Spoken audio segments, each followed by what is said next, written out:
Welcome to the 5-Minute English Vocabulary Podcast. My name is Herbert Lee, and I'll be your host. Now you can easily improve your vocabulary without memorizing long lists of boring words, and still develop a powerful command of English. You'll learn the origin of words, or etymology, told as easy-to-remember stories. You'll also hear some jokes, and learn some idioms as well. Episode 26, Chinese Words in the English Language. You've heard about British English and American English, but have you heard about Pigeon English? Pigeon English is a simplified form of English that was used by certain peoples of East Asia and the South Pacific in dealing with foreigners. Most Pigeon English varieties have a very limited vocabulary and simple sentence construction. Chinese Pigeon English has only 700 words. The term pigeon actually comes from the Cantonese phrase, bei qin, which means pay money. Chinese Pigeon English originated as a lingua franca for trade between the British and mostly Cantonese-speaking Chinese people. A lingua franca is the common language or bridge language used for trading and diplomacy. The British came in the 1800s to do business in Hong Kong, where the local language was Cantonese. Communication was needed to do trade between the English and the Cantonese, which led to the development of Chinese Pigeon English.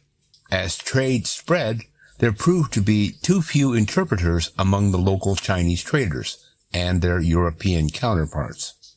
Many local traders applied what little English they had learned from their local contacts with native speakers.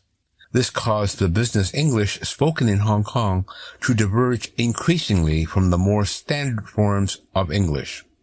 After the First and Second Opium Wars from 1839 to 1842, Pigeon English spread north to Shanghai and other treaty ports.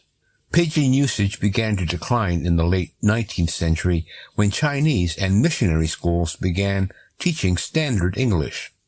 The origin of certain phrases now commonly used in English come from Pigeon English. Long time no see. This expression is believed to have entered the English language from Pigeon English.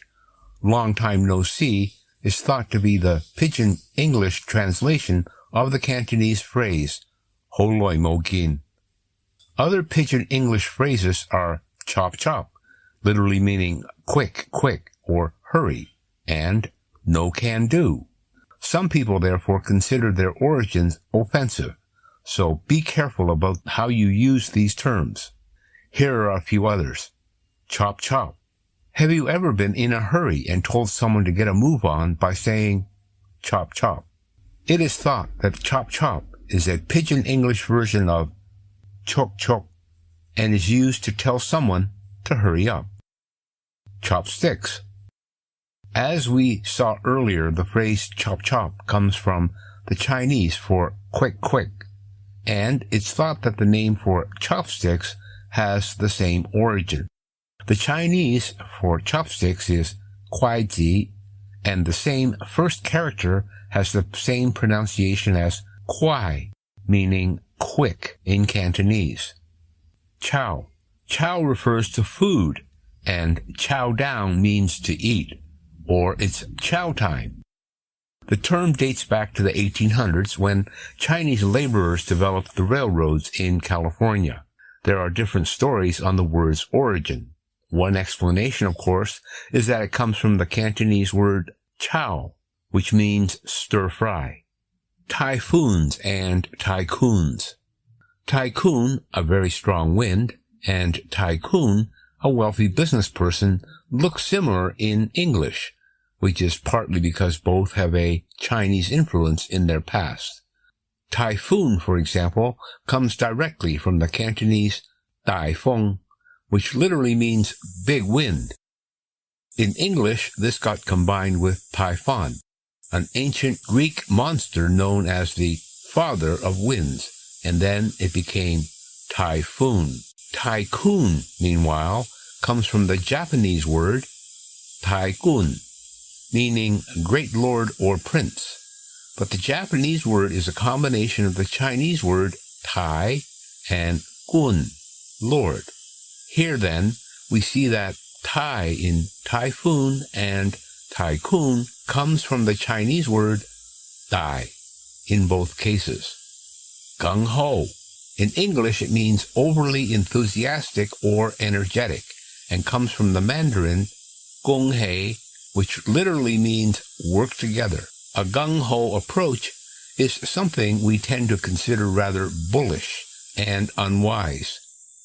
During the Second World War, it was embraced by United States Marines and even became the motto of Carlson's Raiders, the nickname for a guerrilla unit of soldiers serving in the Pacific region under General Evans Carlson. The phrase spread throughout the Marines and into wider American society with the release in 1943 of the war film Gung-Ho, which told the story of Carlson's Raiders.